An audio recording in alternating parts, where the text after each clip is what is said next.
reporting on the games you love by people who love to game. The MMO Reporter Network. Welcome to What's Your Gamer Type. My name is Regina McMenomy, and I run Game On Girl, the website and podcast. So I'm editor, sort of chief editor of the website and host of the podcast. And so today what we're going to do is I'm going to tell you a little bit about the gamer types. Then I'm going to interview our panelists. And at the end of the session, you guys are going to try to figure out what gamer types our panelists are. All right? Now, the quiz that you have on your chairs, you can take the paper version. You can also go online and take it at the website, which I know, because there's so many of us here today, web service for websites is not really great. So if you can't get on, you can try that later at home maybe. So all the information is on the form, how to get to the site and get to the quiz. All right, so let's get started. And you'll have to forgive me with the presentation because there was a little, I'm using a newer version of it that I haven't been through very many times, so.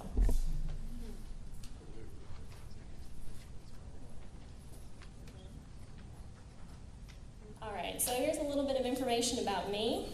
I'm Regina McMenomy. I have a Ph.D. in American Studies from Washington State University. I did my dissertation research on women gamers and identity in digital role-playing games, and that's where the gamer types evolved from. So that's where all of the information I'm going to talk about today came out of that original study. And if you want to follow me on Twitter, I'm DocLiz with 2 Z's, so you can tweet at me there if you'd like. And simultaneously today, almost simultaneously, with a couple of hours difference, Rhonda, who is my co-host for the podcast, is actually doing this same panel today at DragonCon in Atlanta. So we are covering both coasts of the United States on the same day, which I have to say is kind of fantastic. So if you want to follow her on Twitter, she's Room, and she was one of the original dissertation participants. So she was actually in the study and then became my co-host as I started the podcast.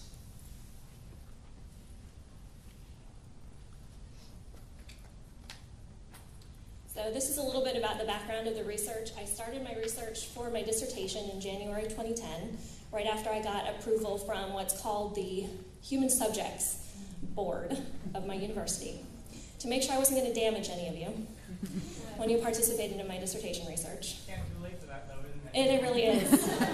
But they should have known with gamers because that really was too late. I tried to let them know that I was going to be the most damaged from my dissertation of anybody, but they still make me go through the procedure. So I did the research. I interviewed 30 women over about a year. And then I came up with the results. And from there, I was really burnt out. His dissertations are very big, very challenging projects and very time-consuming. And so I took about a 6-month hiatus to try to figure out what I wanted to do with my dissertation research. And I was thinking about academic publishing and all the different venues I could do to kind of get my research in the public eye. And I realized that as an academic, my audience was going to be reasonably small, smaller than the room right here, honestly. There'd be about 50 people who would read an academic book. So that's when I decided I wanted to do something that was a little bit more public. So that's when I launched the podcast. And I launched a podcast because I already had audio recordings of the women that I had interviewed for the dissertation. So it seemed a very natural progression to go from those recordings into recording a, essentially, internet radio show. So that's where we progressed from there. And about, I think it was November of the same year, I actually recruited a bunch of other writers for the website. So we have a bunch of other writers who are also gamers that write about a bunch of different topics who write for the website now. So we've grown, and the cons now with me here at PAX Prime, which is my all-time favorite con that I've ever been to, and my very first that I came to several years ago. This one, DragonCon, when we were at PAX East in March in Boston. So that's sort of the next big step for us is getting out into the public eye and telling you guys about the gamer types. So let's get to that.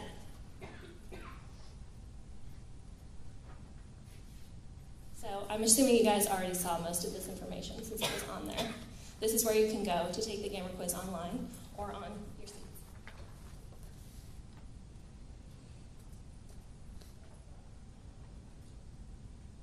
All right. right, so the first gamer type that I identified when I did the research was the stealth gamer. And in the study pool, stealth gamers were the largest group of gamers that we had. For stealth gamers, gaming is their social life. They look at their avatars as an extension of themselves, often an idealized version of themselves.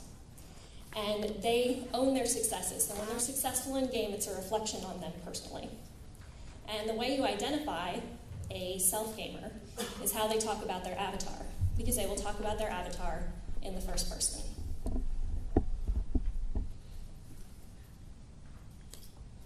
So my loot, my armor, my quest. I was doing this. I was gaming. I was playing this game. I was this character. I was this class. So they identify first person with their avatar. I used examples at PAX East from The Big Bang Theory, when they finish a big dungeon and then everybody wants the big sword at the end, and they're holding up the sword and yelling, "I am the sword master." Those are stealth gamers. And one of the stealth gamers in the study said, "Well, I have red hair, so all my avatars have to have red hair."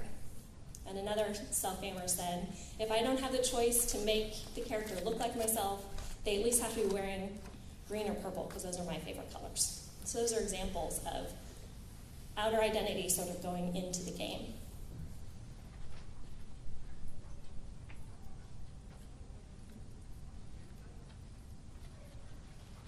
So you think that since I was actually researching digital role-playing games, that I wouldn't have been surprised to find role players in the mix of players, right? But this was a total surprise to me, and a total idea that I didn't really understand until I started doing the research, of role players who actually go into a game and create characters based on their avatars with very extensive and detailed backstories. And I have some quotes in the dissertation that are pages long of stories that people would write to back up how they designed their character, their backstory, how that interacted with their game, to the point where one of the writers for our site actually has said, when she was on the podcast, in Star Wars, the Old Republic, she wanted to play, I'm sorry for my lack of knowledge, Han Solo's class? Smuggler. Yes. What's it?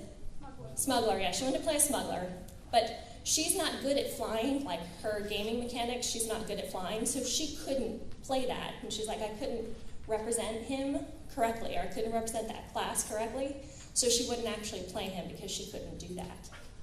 So that's how sort of extensive and deep role players can go into their role playing while they're online. Now, the way you identify a role player when they talk about their avatar is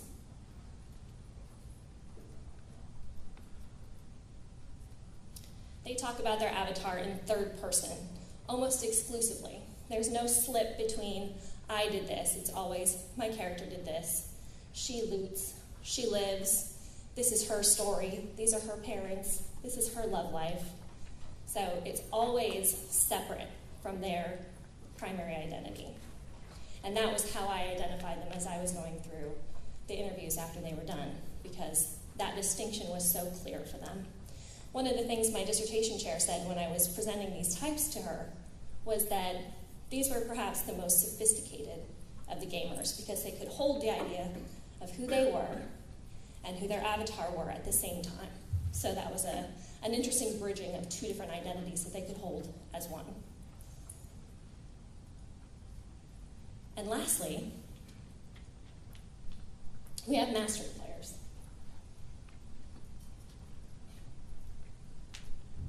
So mastery players are very skilled gamers. They were very achievement hungry. They look at themselves as being the master of the game. They're trying to master and do as best as they can. They want the best loot, the best performance. They want to do the best that they possibly can in terms of their gaming. When they talked about their avatars, the interesting thing about it, I had a hard time. I didn't actually name it mastery in the dissertation. I named them neutral players, because the difference when they talked about their avatars was they would switch back and forth. There would be a dynamic between I and he or she. going back and forth between their discussion of their avatars. Whereas the others were very clear, these were very spaced out in between them. So their language is often focused on their achievements within the game. I scored, I solved, I beat. But when they talk about their avatars, they'll switch back and forth in their language. Actually, the first interview I did for the dissertation was a mastery gamer, and she gamed the entire time I was talking to her. And I couldn't figure out why it was taking me so long to do the transcription, because I was new. I have a history in English, so my previous degrees to the Ph.D., I was studying like dead white guy canon, so I was doing Eliot and Faulkner and all these guys, and I would just look at books. I didn't deal with people very often. So this whole people thing was new, and I couldn't figure out why the transcript was taking so long, and I realized that she kept being so distracted by wanting to best the game while talking to me at the same time that I got kind of lost, and the transcript kind of muddled. Her ideas kind of got lost in that. So that was a really interesting experience too. I actually put that aside and went to another interview, and I was like, oh, wow, this is so much easier, because I was talking to someone who was more focused on what we were doing. All right. So one thing I want to note really quickly about the gamer types is that the conflict between them. So it's really easy for role players to get along with other role players. They tend to seek other role players out in role-playing communities because that's where you role play. Self-gamers all come into a game with the same priorities. Mastery players, the same thing. You're playing with mastery players. There might be a little bit more competition between mastery players because the drive is for everybody to be the best. But among the three of them, the most conflict tends to come between self-gamers and mastery players because the motivations are so different for gaming. One is looking for self-affirmation, and one is looking for affirmation against the game. So those things don't really click particularly well. So you can kind of see that. You might see that. I see some people nodding, so I'm guessing that I'm hitting on some naturals. Also, mastery players and role players would have some conflict as well because they would not see the point of having a backstory to a character or limiting how you played or anything like that. They would not understand those complications. And self-gamers wouldn't understand why role players want to be somebody else. Like, why would you want to be somebody else when you could be yourself? So that's one thing to keep in mind as you sort of find out your gamer type and as you sort of work with these. All right, so that's the background and the information on the gamer types. So now let's switch to our panelists. I'll do my introductions here. First, we're going to be talking to Aaron. So welcome. Aaron grew up with the Atari 2600, Commodore VIC-20, Commodore PET, and Commodore 64. But before he fell in love with Nintendo products, he currently plays all the consoles, mostly Japanese role-playing games, adventure, platformers, and has a weakness for Nintendo. And so thanks so much for joining us today, Aaron. So why don't you tell us how you go about creating an avatar? All right. So whenever I'm creating an avatar, I look for something that will attract attention. Attract attention? Yes. Okay. So I lean towards the girl players because I can get free loot from all the guys. So,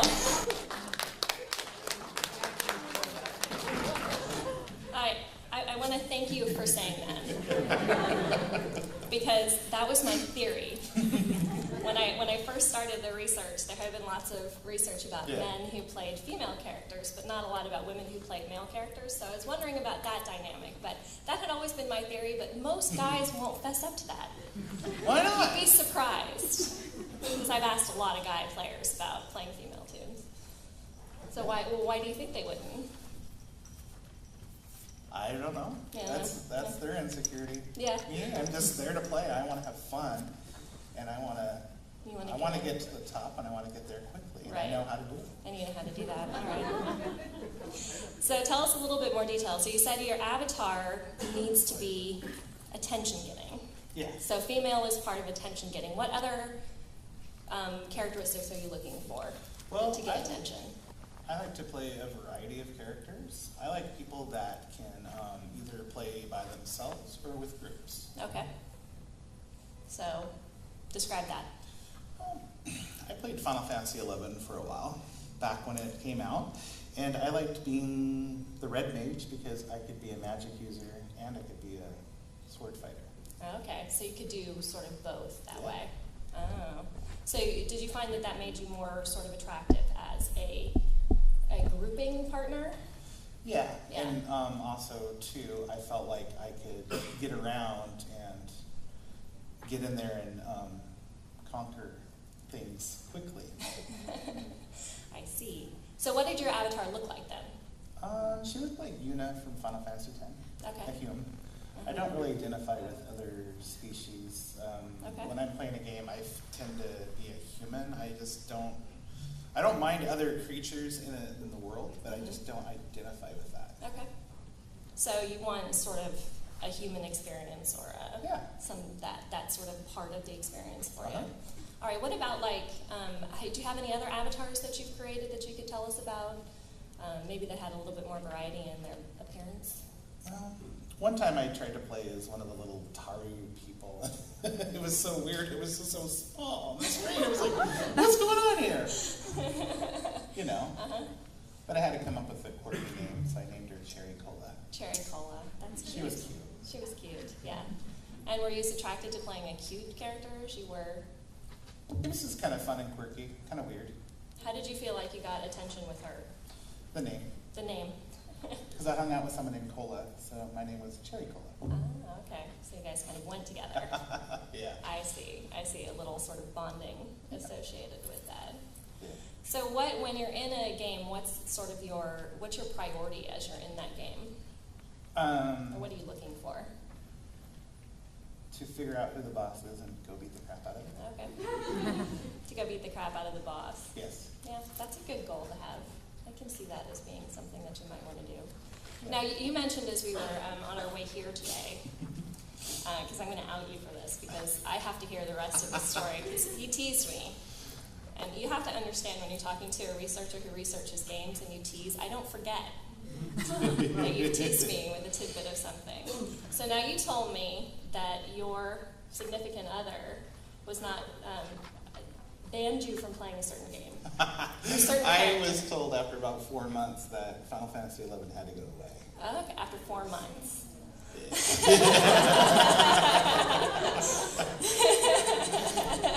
You are not alone, apparently. So what sort of brought that about? Probably because I had so many men on the game chasing me around. Even after they found out I was a guy. Even after they found out you were a guy. So you've been hit on in game. Oh yeah, they followed me around. I had an entourage. I'm impressed. I got all the little summon things, I guess, in Final Fantasy XI. You can be a summoner, and you can get all these really cool people that you summon. I would just sit there in the back corner, and they'd go beat it up, and then they would give it to me. I was like, thank you. I went around and got a whole bunch of them. It's kind of cool. And do you think that was partially because you were playing a female avatar? Yeah. Yeah. And I didn't play Final Fantasy XI, so were female avatars more rare? I don't know. I think there was a race of people that were cats that were females back when I played it. I don't know if they ever upgraded it and made male versions of it, but there's a lot of people that played the cat people. I bet there were guys.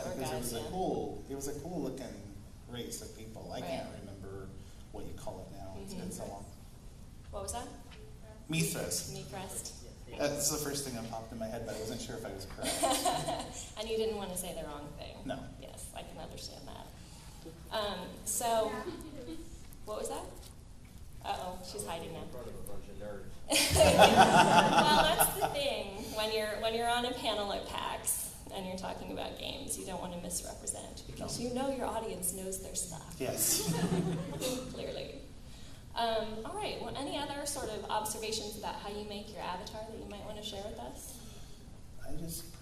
What is your avatar? Now, I will also out Aaron again because I'm allowed to do that. Since we've been here, he's been on his DS multiple times. I've almost got all the puzzle pieces. Come on, people. me look like on your DS? Me.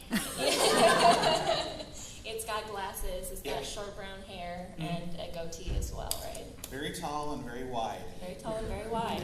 All right, great. Well, thank you. Thanks. All right, I didn't know something. All right, so next we have Trisha. So please welcome Trisha. Trisha has been gaming for a little over 15 years now, focusing on role-playing games. She has other geeky hobbies like reading sci-fi and fantasy, drawing, which she drew our enforcer, a unicorn, as a thank you today, as we were waiting. Her biggest hobby is LARPing, so live-action role-play. Oh, apparently we have some fans in the house that LARPing. In fact, October will mark her 10th anniversary on staff for the main LARP she plays in. So 10 years, that's some dedication. That's another thing. Oh, never mind, I won't say that. All right, so thanks for joining us, Trisha. I almost outed her. I was like, oh no, I'm going to take away the game. Thanks for joining us. Thank you for having me. So why don't you tell us how you go about creating an avatar? Well, when I play games like WoW or Dragon Age, I enjoy having an avatar that looks as different from me as possible. I like something that has bright colors, maybe an exotic race, something that looks really neat. I try to create an avatar that would work well with the story of the game, depending on what class I want to play. If I'm creating, like my favorite class was, or Priestess Troll was my favorite character actually in WoW. Okay. And I tried to do like wild hair, fancy colors, so it really depends on what looks really neat to me. So sort of unique and different is part of the attraction for you. Even if it's going sort of against looking at human characters. Obviously trolls were not particularly. I rarely make human characters. Well, I can understand that in WoW, because there was something about the human characters in WoW. They were just wrong. Alliance is awful. They really were like horrifically designed. So they just looked bad. And I played a human character, so I'm not real sure what that says about me. You guys can guess. So give us some details. Take us through like an avatar creation process. When you look at that screen, what are you thinking about? Well, I try to play around with if a game actually has a way to change faces around. I try to mix match faces and hairstyles.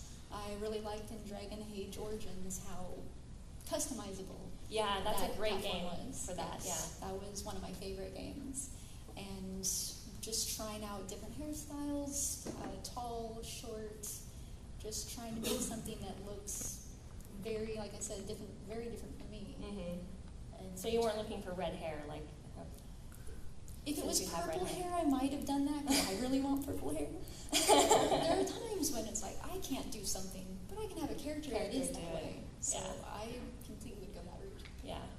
So how much time would you spend, do you think, when you're making a character? Now Dragon Age is a sizable game, so you're going to spend a lot of time playing it. How much time do you take making your avatar? Making an avatar, I could spend, almost as much time playing the game itself. Probably when I made my first character, I don't think I got to play the first day because I spent so much time playing around with what races, what they looked like, so easily several hours. So what were some of the questions you were asking yourself as you were looking at that? Because if you're going through all the races and all that, that's a lot to take into consideration. You're not just looking at one avatar. Oh no, I try to consider what personality I might want to start playing with and what that personality might actually have as their hairstyle, or certain facial features lend themselves to other personalities. So it's trying to figure out, what do I want to play versus what do I want to start off looking like. That's going to determine a lot of how I play. Okay. So, and how do those things interact, like what it looks like and then how you play? Normally I try to get an idea of what kind of character I want to play to begin with, and then kind of try to tailor my looks towards that. Okay. And so what are can you give us an example of like an idea that you started with and then how you tailored the character to it? Like if I wanted to play a character that was a little bit more on the saucy side, I might have someone with like really long hair and kind of more larger accentuated eyes. Mm-hmm. If I wanted to play someone that was kind of surly and not a nice person, I might have like really short hair and maybe do a scowl, maybe smaller eyes, maybe really dark hair and dark clothing. Okay. Yeah, so sort of reflecting the inner idea you have in the physical manifestation. Good. Good. Do you play exclusively female avatars? Yes. Yes. Yeah, you've never played a male character. I did a male character for Dragon Age 2, but I still found myself kind of wanting to go back and recreate it as a female. Did you play all the way through with the male character? I ran out of time. Oh. I ended up dropping it at one point, and I just haven't picked it back Haven't up gone back to since. it. Yeah, yeah. Interesting. I wonder if that's partially because it was a male avatar. That is very possible. Yeah. I don't really identify that much with males. I have a hard time role-playing that sort of thing, so it doesn't really reach that for you. That happened to my co-host Rhonda. Her PS3 crashed when she was in the middle of, I'll see if I can remember the game she was in the middle of. Mass Effect, thank you. Yeah, she was in the middle of Mass Effect. And she had imported, Mass Effect 3, she had imported her character that she had played 1 and 2 with to 3, and it crashed, and she lost all of her data. She lost her character. It was a serious tragedy. We did a whole show on it. We did. Mourning the loss of your avatar. Because she was just absolutely devastated. And when she went back in, she created a male avatar, which she had never done before, because she was so mad at the game. That was part of her revenge, was, oh, I can't go back and play my character, so I'm going to go back and have a different experience with this. And I don't think it was as fulfilling for her to go back and play that. I think she really kind of missed out on, well, she missed out on having her femme shep to play. So, yeah, mourning characters, it does happen. These are important people in our lives, man. You can't underestimate how important characters can be. So, yeah. Do you have any other thoughts or ideas you wanted to share with us? Not off the top of my head. Okay. Thank you. Thank you. All right, and so we have Erik as our last panelist here. And Erik was first introduced to gaming in 6th grade when he played his first games of Dungeons & Dragons 1st edition. From there, Erik played on, yeah, you can clap for D&D. It's totally loud. From there, Erik played on an Atari 2600 and wanted an NES, but his parents decided he and his brothers wouldn't get any homework done with one. He returned to D&D in high school, which is actually where Erik and I met. We went to high school together, with an abundance of computer and board games. These days, Erik is an active MMO gamer and LARPer. Along with his gaming achievements are being lead storyteller for 3 LARPs and countless successful tabletop games, some of which have taken up to 5 years to reach conclusion.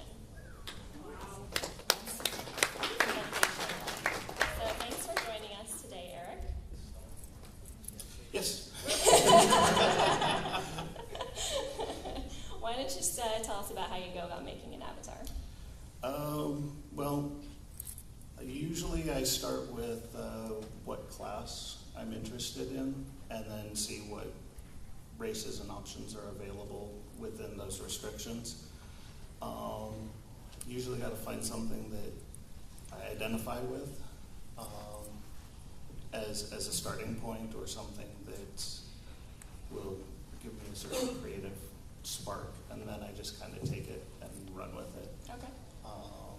The actual avatar creation itself, kind of like Trish, I could easily take an hour just looking at all of the character options, and hair colors and body types, and when I played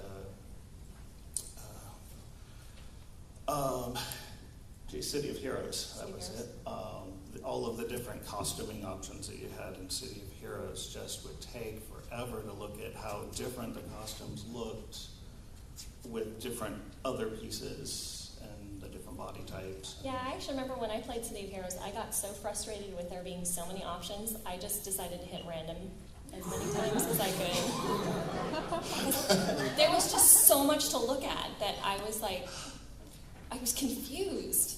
I don't know what to do with all of this, so just you pick for me. And I ended up with an avatar that had no eyes, which I didn't notice until I had been playing the game for a few months. When you said that, they shuddered and he shook his head. Thank you. That's great. So go ahead. So options in City of Heroes. So yeah, there were options in City of Heroes. Currently I'm playing Star Wars The Old Republic, and so when I was on the beta for that, I definitely took a little extra time in the beta. There's little numbers on the side. I wrote down all of the numbers for how I planned out my character to be so that when I could log in when launch happened, I was just like 3, 5, 7. And I knew exactly what I wanted it to be so I could get in and reserve my character name as soon as possible. So that I knew exactly what I wanted. Now Rhonda, who will be listening to this, my co-host, is the queen of spreadsheets.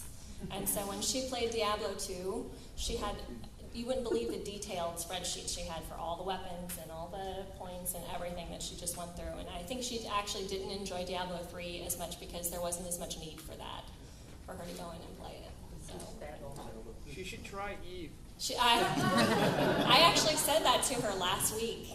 I'm like, you might like Eve. That is the spreadsheet game. So tell us about one of your characters that you play in Star Wars now. The main character that I play for Star Wars is a smuggler, gunslinger. Mm-hmm. So red hair, male character. I usually change the characters' outfits every so often now that they've got some of the new cartel different things you can do with how they look. Outfits and things like that that are available. They've got new ones that glow and do little light effects and things. So it's kind of fun. You got to look stylish while you're doing an op. So. It certainly doesn't hurt, does it? Yeah. What about, because we played WoW together, so what about some of your WoW avatars? What did you play in WoW? I played a Blood Elf Hunter, was the main character that I was on, but since Regina was playing Alliance, I went with the Worgen just because it was something that was human but not quite. So it was, I don't know, I didn't care for some of the other options. Yeah, the Alliance I didn't really wasn't really my thing. They were not very colorful characters. No. Like I said that in past tense. I know WoW is still happening. Sorry, they're not very colorful characters. Okay. So I want to ask you all a question, actually, as we get sort of ready to open the floor. Because one of the things, one participant in particular, when I was doing the original research, said that she would completely change a character depending on what the voice sounded like of their character. So have you guys had any experiences with what the voice of a character sounds like, making you change or think differently about your character? Trisha, you have? Can you tell us about that? I can think back, especially back when Baldur's Gate was out creating characters for that, and you had all the different voice options. I remember creating a character. There weren't as many look options back then, but I had one that I thought would be fun, and I went through the voices. I'm like, I'm going to be really mean character if I use this voice, or I'm going to be probably a really sucker character if I use this voice. So it depended on what character I wanted to play, depended on what choice their voice sounded like. Yeah, what voice I would choose. Interesting. Good. Do you guys have any experiences with voices changing? Yeah? Yeah, and Star Wars, The Old Republic, all of the classes have their own voices for each gender, and it was, going into a Flashpoint, it was kind of jarring when you'd be grouped together with somebody of the same class who looked completely different and was the same gender, and then hearing what you kind of think is, okay, this is my character's voice coming out of somebody else's body. What's going on here? During any of the social interactions during the Flashpoints. Yeah, I had that experience with Borderlands 2. I started playing Zero, which was one of the first times I've ever played a male avatar, just because I wanted to do that jumpy thing where he could, like, his special ability where he could jump forward. Yeah, I watched the intro trailer and I'm like, I have to do that. But I had a hard time when I was playing with other people, other friends who were also playing Zero, realizing that they were doing the same thing. They had the same voice and they were talking, and I'm like, why is he talking like me? And then I'm like, oh, that's right, we all have the same voice. It's a much more limited thing. So good. And so I just wanted to sort of clarify. So, Erik, have you played any female avatars? Is that something that you've done? I know the answer to this, by the way. So yeah, I've played female characters I played a female character in WoW for a little bit, but actually I went to a friend's server to do raiding, and I made a female character.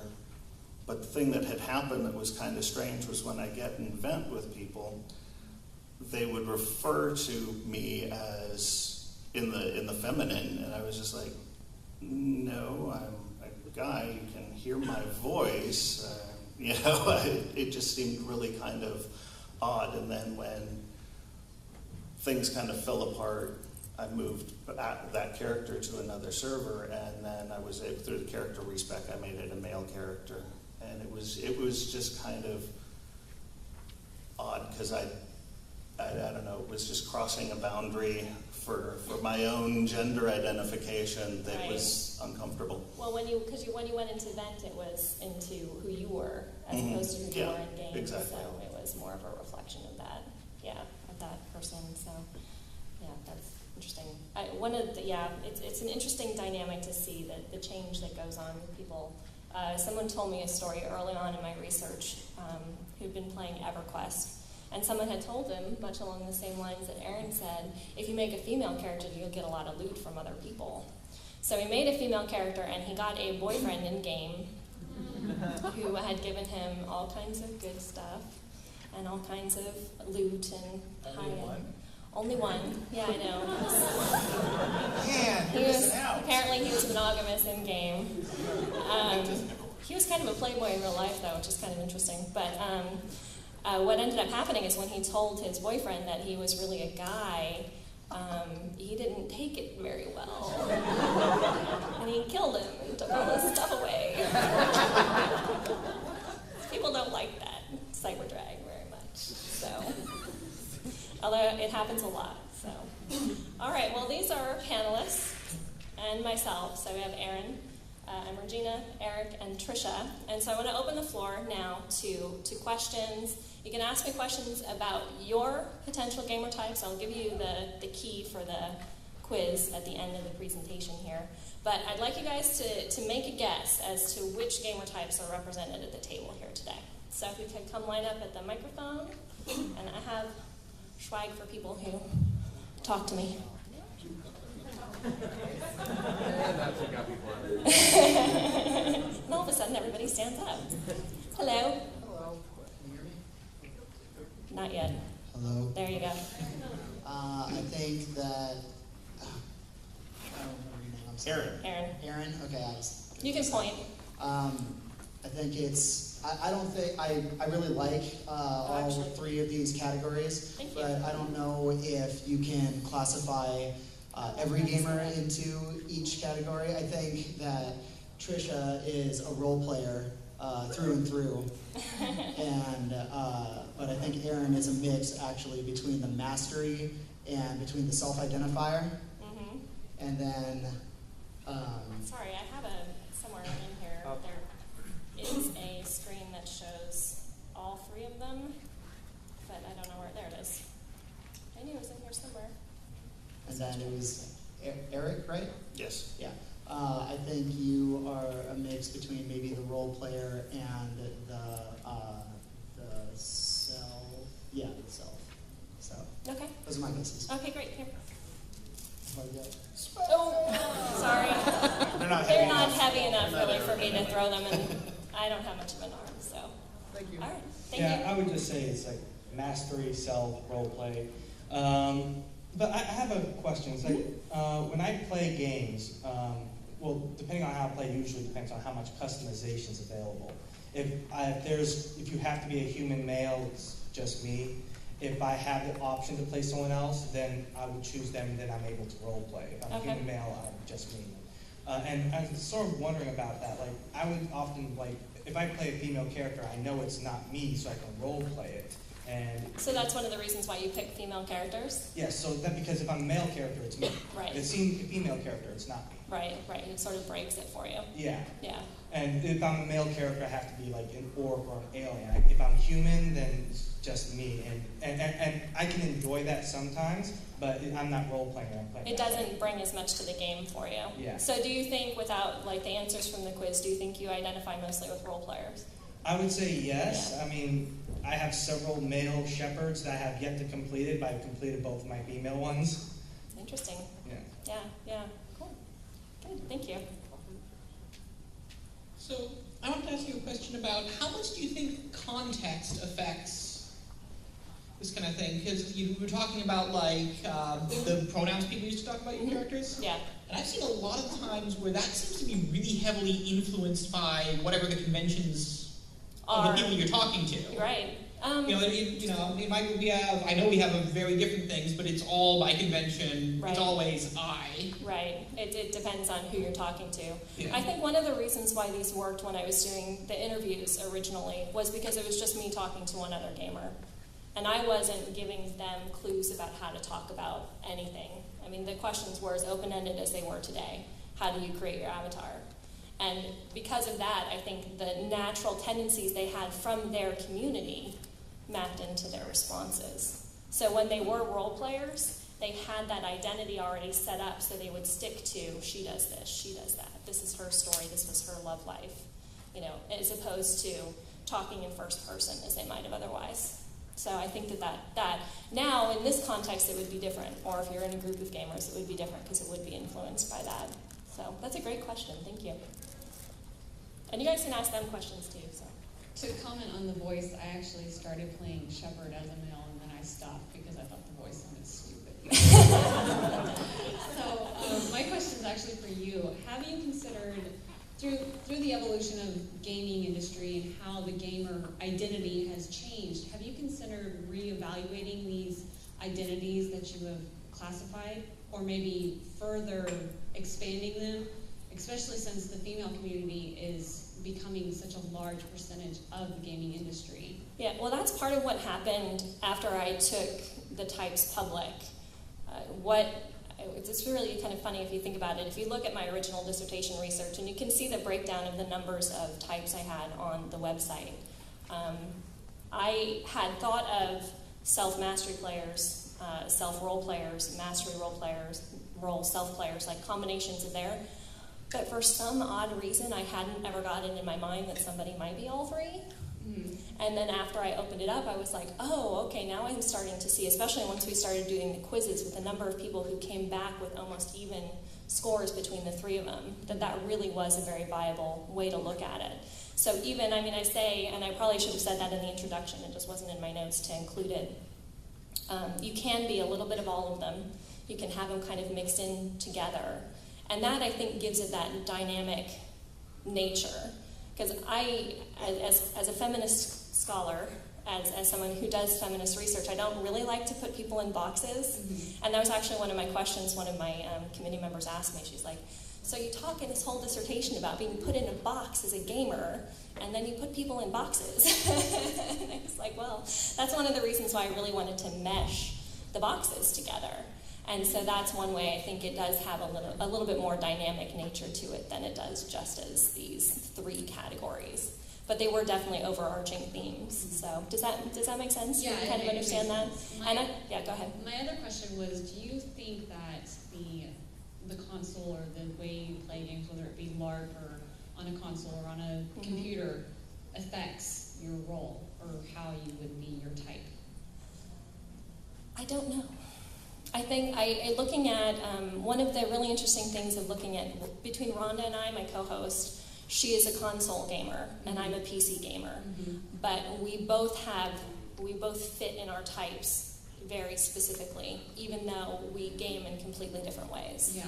So I think a lot of it attaches, and I like when I did the research, I thought I was going to do mostly PC gamers because that was my bias, and then I realized that I had a whole group of console gamers, and there was no reason why I couldn't include that. But the only requirement was that I needed people to create an avatar, because that was key to how I was looking at identity. And so if you're going through that on a console or a PC, I think you're using the same basic ideas. So Thank you. Great, thank you. Oh, I forgot to keep giving bracelets out. I can give them to people. See, I threw that one a little better. I'm sorry if I hit accidental people. Here. Don't make me throw it that far, please. There you go. Thank you. You briefly mentioned about mourning digital characters. Is this something you've looked into or talked about with people? In particular, I'm thinking of things like server shutdowns. Did you have any problems, Erik, with City of Heroes when that shut down? Was there a little bit of hurt there? Actually, yeah, it was one of those things where it was kind of bittersweet. I had already left City of Heroes for a while because I moved at that point to playing World of Warcraft because I had moved to Washington. And so a lot of my friends were playing World of Warcraft, and so I just started to migrate towards that from the social aspect of the people who I was gaming with. And the people who I was gaming with in City of Heroes weren't playing. There were changes in their lives that were happening that meant that they couldn't play very much anymore, so it just kind of meant that I stopped playing as well and moved to something else. But then when I heard about it, it was something that I definitely wanted to log in order to sort of get into my character and sort of say goodbye to the game before it went away. As a funny side note, when it had shut down, I was playing Star Wars: The Old Republic, and the guild that I was in, I didn't realize this, but all of my guildmates were all people who worked on City of Heroes. And when they shut down, my guild shut down because they all discontinued their accounts because they wanted to conserve their funds so they could go job hunting. Oh, wow. So yeah, it was kind of interesting how that affects other people. Yeah, it does. We get attached to them. We get attached to our characters. I still think about that. I don't play WoW anymore, but I still on occasion think about my character, and then I still want to go back and play her sometimes, but I can't bring myself to do it. But we actually incorporated a question about permadeath and a permadeath option in games into our regular questions that we ask people on the podcast after that episode, because we started thinking about, okay, this is something that is in a lot of games. I mean, if somebody brought up Eve, you really lose stuff in Eve. There are high stakes in what you have and what you're playing. So, what does that impact? How does that impact how you feel about the game?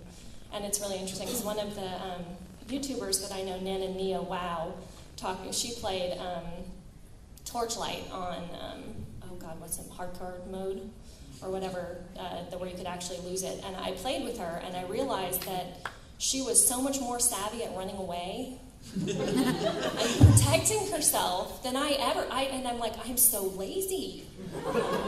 Because I'll just die and I'll come back and I'll pay the cash or whatever. It doesn't have the same impact. So that was one of the things that we sort of looked at after that. So, yeah, thanks.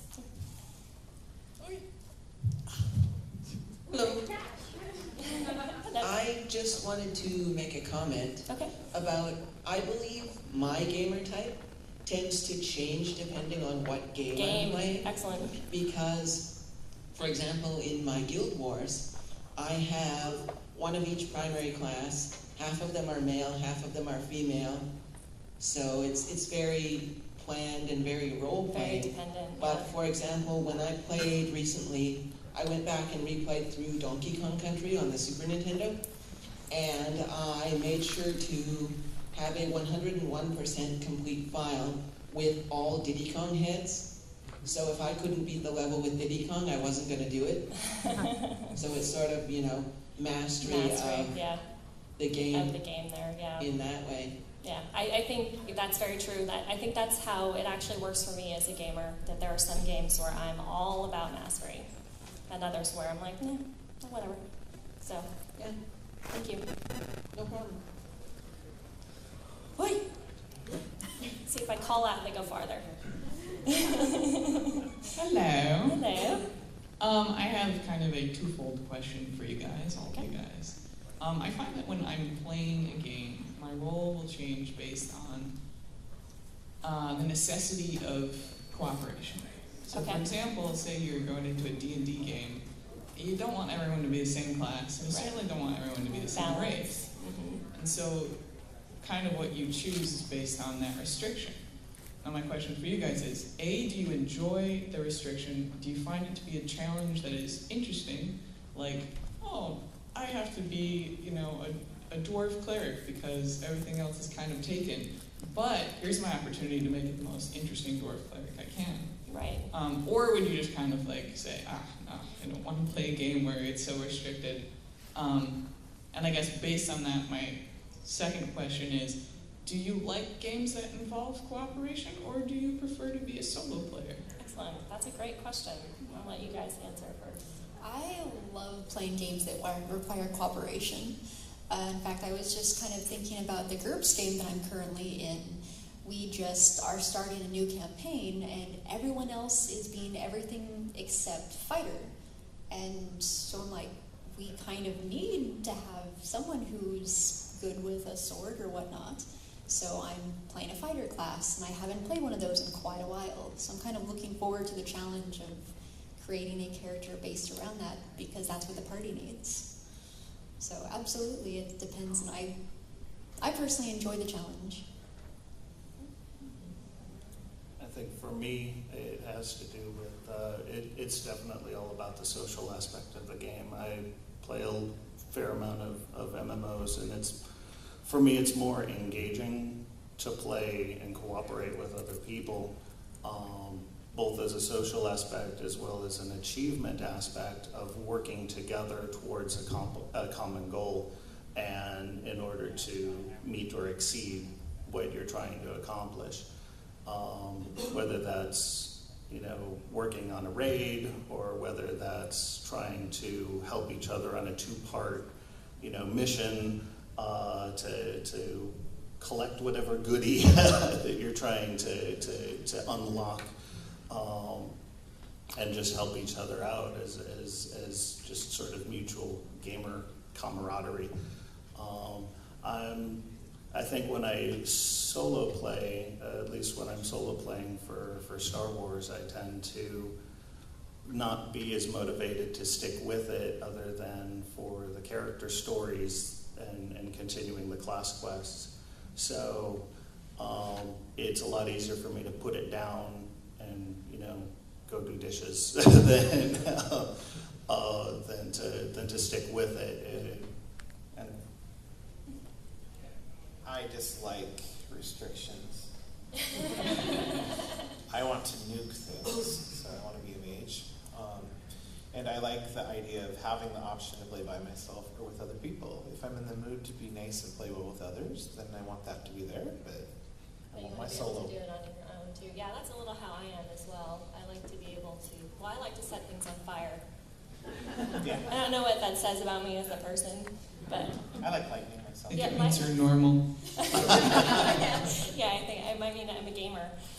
Yeah, that's lightning is good too. I need to be in control. You need to be in control. Yeah. I think that's good. Thank you.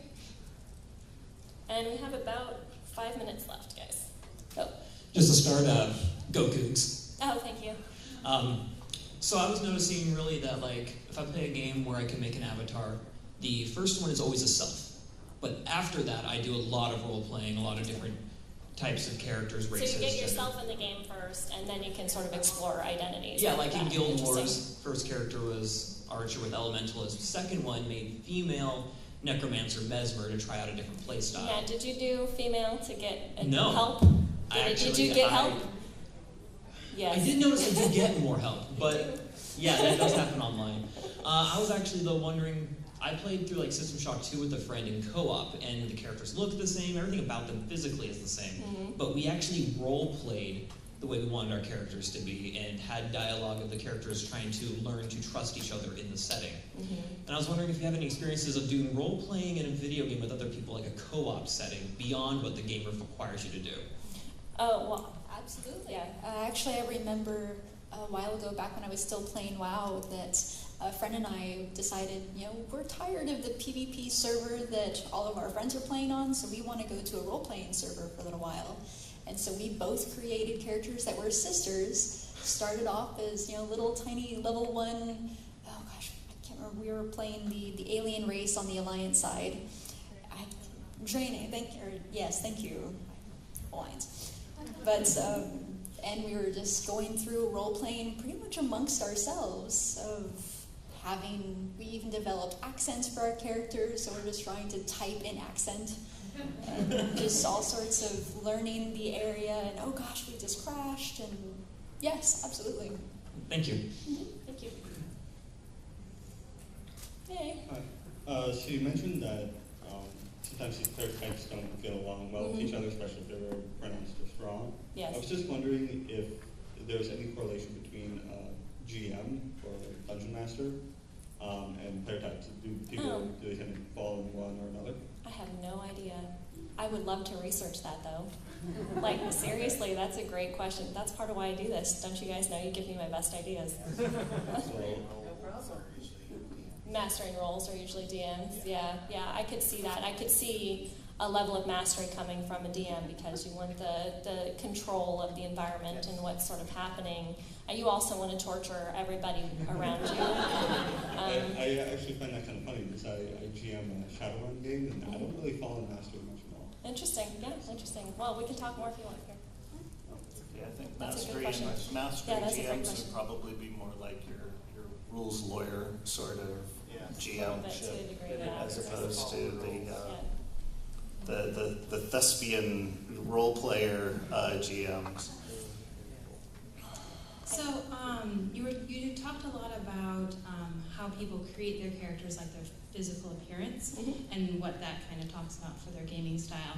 Have you looked at all on how people name their characters? I have, actually. That's a great question, too. And that was the other thing I was going to ask everybody that I didn't get around to because of time. But I actually had a friend who told me that if he names a character and he starts playing that character and then the name doesn't fit how the game goes for him, he'll abandon the character and start over again because it has to sort of match and fit for him in terms of the game.